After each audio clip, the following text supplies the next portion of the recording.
The movie begins with Barry Allen rushing to his usual cafeteria to order breakfast, but he's frustrated to find that the server has been replaced by someone much slower. As he grows increasingly late for work, Barry receives a call from Alfred asking for his help in dealing with an attack on Gotham City orchestrated by Bruce Wayne. In a hurry, Barry rushes into the restroom and transforms into the Flash using his superhuman speed. He quickly prepares to leave for Gotham City, leaving no time for distractions or even calories. The physical plane around him deforms as he runs at super speed, showcasing the effect of the Speed Force in this adaptation. Upon arrival in Gotham City, the Flash finds himself in front of a collapsing building and rescues an ambulance driver who is about to fall off a cliff. Meanwhile, Batman chases after criminals who have stolen a dangerous virus using his Batmotor. He asks the Flash to save people from a nearby hospital while he continues the pursuit. Alfred informs Barry that the pipes in the basement have exploded, causing the building to collapse. Despite initially thinking Alfred was wrong, Barry soon realizes the truth as the building crumbles around him. On the top floor, babies are falling with a nurse, and the Flash uses a stretcher to pick them up one by one in slow motion, saving them and the nurse.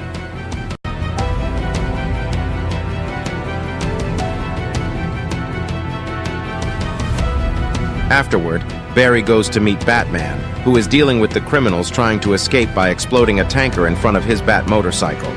Batman injects himself and manages to hit their vehicle with a harpoon, eventually neutralizing them. However, the vehicle deviates and falls into the water, endangering Gotham City with the deadly virus. Wonder Woman arrives with her lasso of truth, which she uses to rescue Batman and the last thief. Batman mentions that he built a strong personality to deal with the death of his parents, while Barry admits to Wonder Woman his unfortunate truth of being a virgin. After thanking them, Wonder Woman flies away, and the Flash returns to the cafeteria just as they finish serving him. Barry goes to the police department where he works as a coroner. He is almost fired but is encouraged to continue his work by his boss who recognizes his talent. However, he faces harassment from two co-workers who bully him for being a nerd. It is at the police department that he reconnects with Iris West, an ex-classmate from university who comes to see him. Barry becomes nervous around her, as he had feelings for her in the past. During their conversation, Iris reminds Barry that his father's appeal is the next day, and asks for his opinion on the matter. Barry believes that his father is innocent and was framed for his mother's death. He received an envelope from Bruce Wayne containing a flash drive and a message that says, "I'm sorry." While they talk about their lives, Barry plays the video from the flash drive, which unfortunately does not show his father's face, making it impossible to use it as evidence to exonerate his father. Barry mentions that he has to attend the appeal, but Henry, his father, suggests that he leave the case behind and focus on his life. Feeling sad, Barry goes to his old house, where his father reminisces about the things they did together when Barry was a kid. Barry remembers the day his mother was murdered, and how his father was framed for the crime. Barry remembers the day his mother was watching him for lunch, and she had forgotten an extra can of tomato. She asked her husband Henry to go buy it again. Unfortunately, when Henry returned, Barry heard his mother's screams and found her stabbed. Henry orders him to call 911, and we all know the rest of the story since his father was locked up until the present. Barry begins to run at hyperspeed, breaking space-time. For a moment, he is transported to a dream world in the Speed Force, entering chronospace for the first time. We see how he runs in reverse, and his memories of all time, as well as multiple realities, appear around him. Barry had never been to this place before and is surprised. He stops the memory when he saved the children, and he almost returns to the past. However, he decides not to alter anything because he knows that doing so would change the entire timeline. After this, Barry talks to Bruce, revealing to him that he was able to reach chronospace where he saw many images of the present, past, and many realities. Bruce warns him not to touch it again because changing even a small thing could have drastic consequences. Barry proposes to recover his family, but Bruce disagrees and tells him that nothing is broken inside him and he should continue with his life. Iris West arrives at that moment, and Barry takes advantage of his Speed Force abilities to fix up his room before her arrival. Then, he, vibrating, goes to his neighbor's kitchen to take a couple of beers from her and give them to his guest. In the conversation, he continues to make a fool of himself. He asks Iris if she studied criminology and forensics as a way to try to fix what happened in the past, and she answers yes. On his computer, he has a video where his father is not recognized for going to bring the tomato because he did not look at the camera. So he comes up with the idea of going back in time and just putting the tomato in his mother's shopping cart. This way, his father does not return to the store, and nobody dies. They would all be happy. He plans to do it without interaction and thanks Iris for the idea. He leaves, and now we are in chronospace with Flash running in reverse, where we see many universes like Henry Cavill as Superman. Little by little, he begins to rewind time and returns to the past to the exact moment where his mother was in the supermarket buying groceries. Here, Barry takes a can of tomato and puts it in his cart. He says hello to his mother and says goodbye for the last time. Little by little, he begins to return to the future, where we see that many things have changed. There were no plans for superheroes anymore. Everything seemed happy. We see how Barry's different birthdays were celebrated, and his parents were happy until he turned 18. All this happened in front of the eyes of our Flash, but at that moment, things got disturbing because a monstrous purple speedster appeared and hit Barry, trapping him. After this, the portal closed. The good thing is that Barry didn't lose his speed because he took the clothes of a couple of old people and entered his house. There, he discovered that his mother was still alive, now a little older and wearing glasses. His father greeted them for coming home early, and apparently everything was happiness. The three of them had lunch together, but there was something that Barry did not expect: a temporal remnant. The Barry of this timeline arrived at the house and was forced to go out to stop him and ask him what year it is. But the Barry of this universe, still without powers, does not know what is happening because there is another Barry in front of him, and he ends up falling unconscious from fright. Later, in his room, Barry tries to explain everything that happened and how it cannot be possible that there are two Barrys in the same timeline. But the young Barry doesn't get tired of talking, and now our Barry understands why he's so unbearable for the Justice League.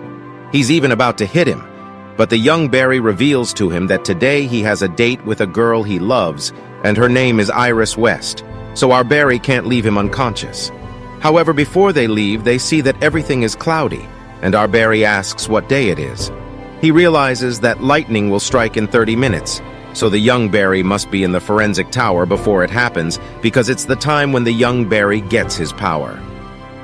They both arrive at the Central Investigation Center and enter, vibrating stealthily. They reach the top floor where our Barry opens the door and explains that young Barry must be sitting there next to the chemicals, because in a moment, lightning will strike him. However, upon hearing this, the young Barry wants to run away because he's not willing to bear lightning. So they both start to struggle, but it's too late because at that moment, lightning strikes through our Barry, leaving a hole in the young Barry's back. Then, our Barry and the young man begin to regenerate. Our Barry knows that it worked, so they both try to get out of the place. Barry tries to use his vibration technique, but this time it doesn't work. He tries to do it alone again, but he just hits the wall over and over again until he tries to run. However, the Speed Force abandons him, and the lightning takes his powers. Now, it's the young Barry who has them. Later, in the young Barry's apartment, our Barry tells him that lightning took his powers, and now he has them. Without his speed, he doesn't know how he's going to get back home, and he will be stranded in this place forever. Obviously, the young Barry realizes that he has powers and begins to test them throughout the apartment by jumping for happiness like a baby. The young Barry applies the speed technique, and super speed comes out of the house. The color of the rays is blue. Barry continues to run, so we see that his clothes are on fire and he is forced to stop to take them off. This causes a brutal accident in Central City with the young Barry in the center, who is forced to take off his clothes before burning himself.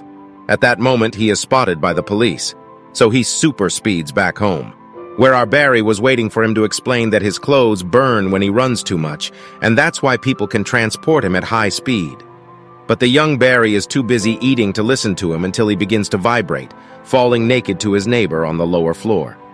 However, When the young Barry falls asleep during Barry's class on how to be the Flash, Barry gives him a lightning ring with a special suit and proposes to train him so he can enter chronospace and return to his time. Things get interesting when people start running out of nowhere, scared. So both Barrys watch a television show where our Barry realizes that General Zod has arrived and is demanding that Superman be handed over. Our Barry knows that this is fatal because Superman apparently does not exist in this universe or continues incognito. So he tells the young Barry about General Zod's plan to form Earth so they can revive their world, Krypton. However, for this plan, billions of people will die, so they must stop him. Our Barry mentions that when Zod arrived, he could not do anything because he had just obtained his powers and was testing a makeshift suit at the exact moment when Zod began to destroy Metropolis. There was a boy who saw his father die, and Barry could only save the little boy while his father was crushed by rubble. Barry is very sorry for this, but now he can prevent all this destruction. He just has to find the rest of the Justice League. Barry arrives at the apartment and begins looking for Cyborg, but Victor Stone in this universe is still a student and not Cyborg.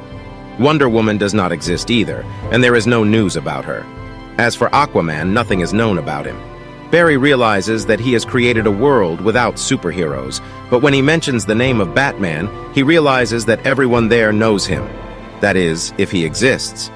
Well, the Bat is a canon event, an absolute point in time, something that transcends everything, and all worlds exist because of it. Such a revelation makes both Barrys go to the Bruce's home. When they arrive, they both begin to call for Bruce, but apparently no one responds. The house is empty. However, right away from the kitchen and in a tracksuit, an old and retired Bruce Wayne comes out and proceeds to give our Barry a beating because the young Barry dodges everything with his powers. In the end, he finally starts talking. Our Barry explains that he tried to change the past, but when he returned to the present, he realized that there is another Barry, and everything has changed there.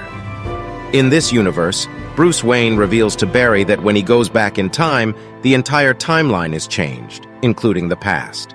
This means that it is not his world, and if the timeline changes again, a multiverse will be created with some inevitable intersections, such as Batman existing in all universes. When General Zod threatens the Earth, Barry mentions that Superman exists in his timeline, and Bruce tells them that Superman can also exist in this universe. However, Bruce refuses to help. So our Barry takes the young Barry to the Batcave, which is located a little far from Wayne Mansion. Since Bruce does not want to help, they use all his Bat artifacts. The young Barry explores the Batcave while Barry looks for sightings of unidentified objects, which include the ship in which Superman arrived.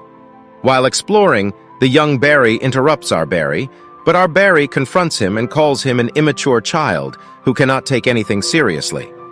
Young Barry responds by telling him that he did everything he asked without questioning him, but then leaves him alone. However, young Barry knows that Bruce Wayne is watching him through the computers. He talks to him and mentions that even though it's another timeline, there are absolute points in time that always occur in the universe, like Bruce Wayne's parents' death and Alfred. Bruce touches the photo with his parents and removes it to scan his eye. A door opens, and he picks his Batman suit. Later, our Barry finds documents that there is a metahuman in Siberia with the characteristics of Superman, who came out of the impact of an unidentified ship. The Batship arrives, and Michael Keaton's Batman takes them to Siberia. There, Batman prepares them for the mission, and they both explore the base until they find something in the basement. As they make their way through the tunnel, the young Barry accidentally knocks down a metal bar, activating the alarms and alerting the Soviets. The two Barrys are trapped and under fire, but the young Barry's skills save them. Batman makes his entrance and finishes off the Russians alone. They find the Kryptonian ship, but to enter they must solve a code, which the young Barry does by trying all possible combinations. Inside, they find a weak and dying girl, not Superman. Batman orders them to leave her, but our Barry decides to carry her in his arms. On the way out, a Russian scientist tries to shoot them, but the young Barry saves them with his powers, getting shot in the knee. Batman protects them with his cape and throws a gas bomb at the Russians, allowing them to escape. The ship falls, but Batman breaks the lock. and they all enter through a duct to continue escaping through the tunnel.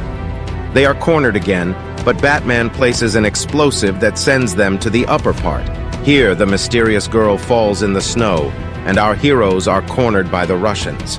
However, at that moment, they are saved by this mysterious woman who literally kills all the Soviets because the bullets are indestructible.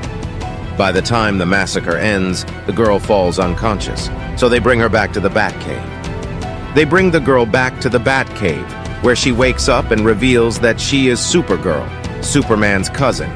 She tells them that she and Superman were sent to Earth in different capsules to survive after Krypton's destruction, but Superman never arrived in this universe.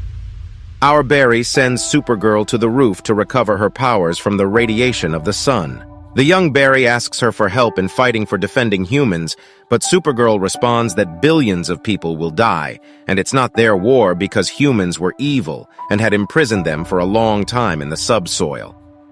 Meanwhile, Barry wants to recreate the lightning that gave him his powers, and Batman warns him that he may die trying.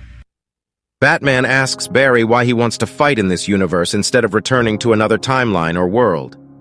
Barry tells him that his mother lives here, and he has wanted to save her for a long time. Batman advises him to channel his trauma towards fighting crime, as he did after his parents' death. Kara flies over Earth and reaches General Zod's location, where she sees him talking to the military.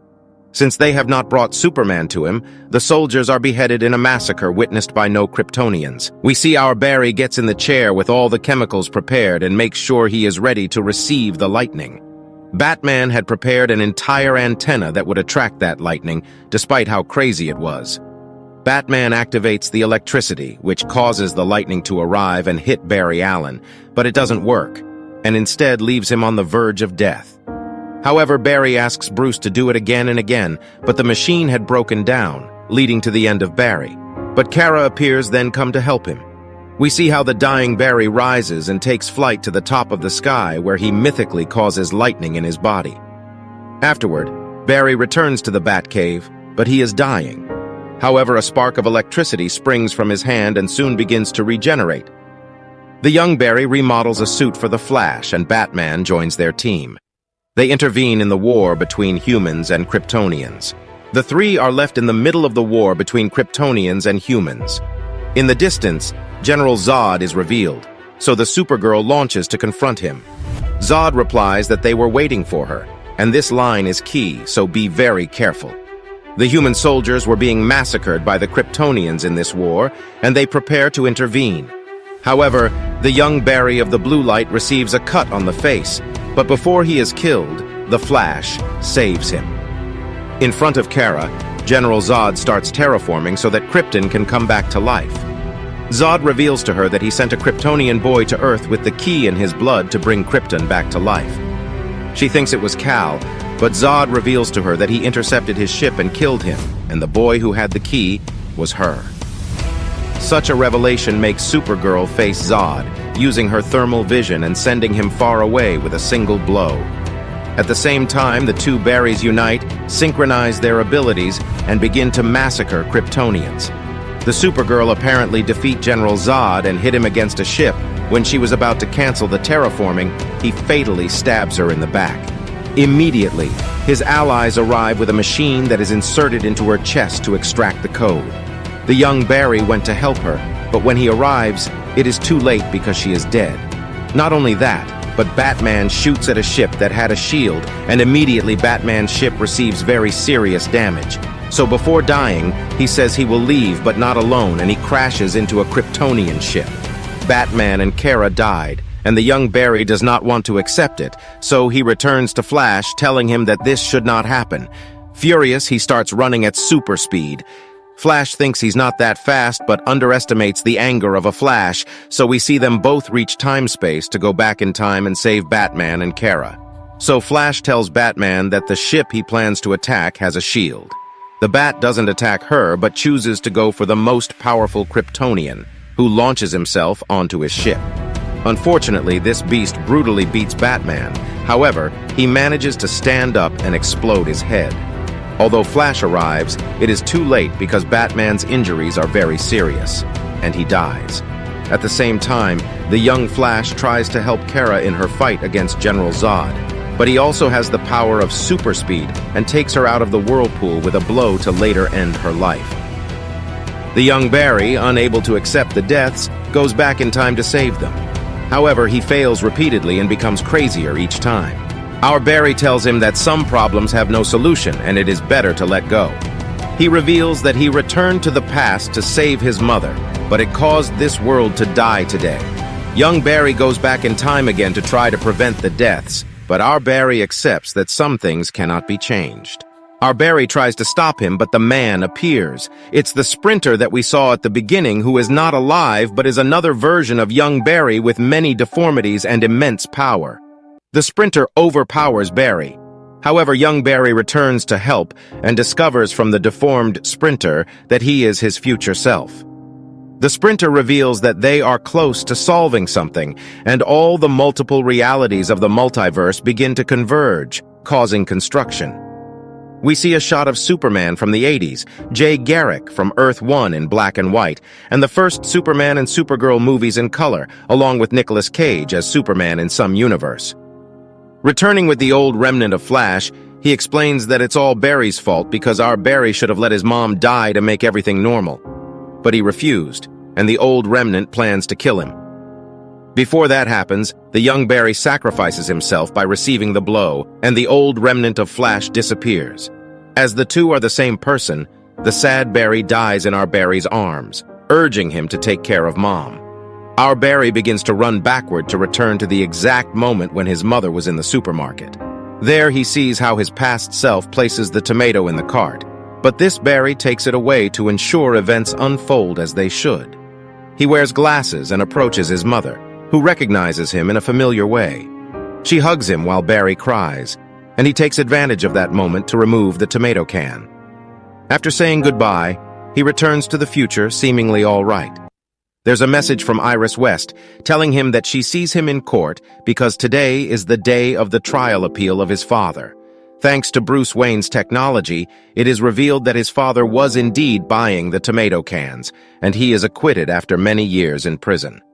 Barry testifies before journalists, jokingly mentioning that his father will get out free because the tomato cans went from the bottom to the top.